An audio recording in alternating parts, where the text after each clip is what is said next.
అందరికీ నమస్కారం అండి. నా పేరు గుండెవేర స్వామి యాదవ్, పెద్దపల్లి జిల్లా తెలంగాణ రాజ్యాధికార పార్టీ సీనియర్ నాయకుడిని. మొన్న 3 రోజుల క్రితం జరిగిన ఎల్బీ నగర్ నియోజకవర్గంలో జరిగిన సంఘటన ఏదైతే ఉందో యావత్ తెలంగాణ 2 తెలుగు రాష్ట్రాలను ఇబ్బందుల్లో గురి చేసింది బీసీ సామాజిక వర్గాన్ని. మేము ఏమంటున్నామంటే, అక్కడ జక్కిడి శివచరణ్ రెడ్డి అతను ఒక బీసీ మహిళ, యాదవ మహిళ అయిన పెద్ద తల్లి లాంటి అమ్మను పట్టుకొని ఒక మనం నోటితో చెప్పలేని పదంతో అతను అలా సంబోధించింది. కాబట్టి బీసీ సామాజిక వర్గం మొత్తం నిన్న ఎల్బీ నగర్లో ఆందోళన కార్యక్రమాలు చేపట్టాయి. కాబట్టి మేము ఏమంటున్నామంటే, మీకు పదవులు ఉన్నా లేకున్నా మీరు రెడ్లని చెప్పి నిరూపించుకున్నారు.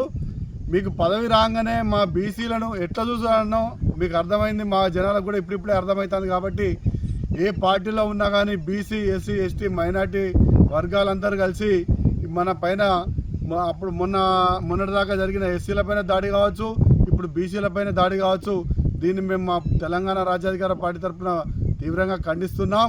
ఖబర్దార్ శివచరణ్ రెడ్డి, మీరెంత, మీ ఆయుస్ ఎంత?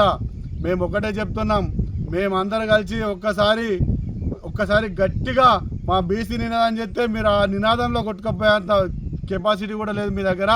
మీరు ఏమనుకుంటారో, ఓట్లు మాయున్నాయి కాబట్టి మీరు ఎప్పటికున్నా మేము పైసలు ఇచ్చి గెలిపించుకుంటాం, మేమే గెలుస్తామని చెప్పి మీరు ఇంత విర్రవీగుతారు. కాబట్టి మా జనాలకు ఇప్పుడిప్పుడే అర్థమవుతుంది. శివచరణ్ రెడ్డి, మేమేమంటున్నామంటే, ఇలాంటి వ్యాఖ్యలు చేసినప్పుడు కాంగ్రెస్ పార్టీలో ఉన్న క్రమశిక్షణ సంఘం కావచ్చు, పిసిసి ప్రెసిడెంట్ కావచ్చు, మన బీసీ గౌడ సంఘాన్ని కూడా, గౌల కులాస్తులను కూడా తిట్టిండు. కాబట్టి మీరు ఇప్పటి వరకు నోరు తెరవలేదు, అతని మీద చర్యలు తీసుకోలేదు క్రమశిక్షణ సంఘం. అదే వేరే బీసీ నాయకులు ఎవరైనా మాట్లాడితే వెంటనే మీరు చర్యలు తీసుకుంటారు. ఇది కాదా వివక్ష అని చెప్పి మేము కాంగ్రెస్ పార్టీని మేము అడుగుతున్నాం, నిలదీస్తున్నాం. ఎందుకంటే రాబోయేది 2028లో బీసీ, ఎస్సీ, ఎస్టీ, మైనార్టీల రాజ్యం రాబోతుంది. అప్పుడు మీ కథ ఏందో మేము చూపెడతాం. ఇక్కడ తెలంగాణలో ఉన్న యాదవ సంఘాలన్నీ కూడగట్టుకొని మీ అంతం చూసే వరకు మిమ్మల్ని ఇడిచిపెట్టాం అని చెప్పి మేము తెలంగాణ రాజ్యాధికార పార్టీ తరఫున, యాదవ సంఘాల తరఫున కూడా మేము హెచ్చరిస్తున్నాం.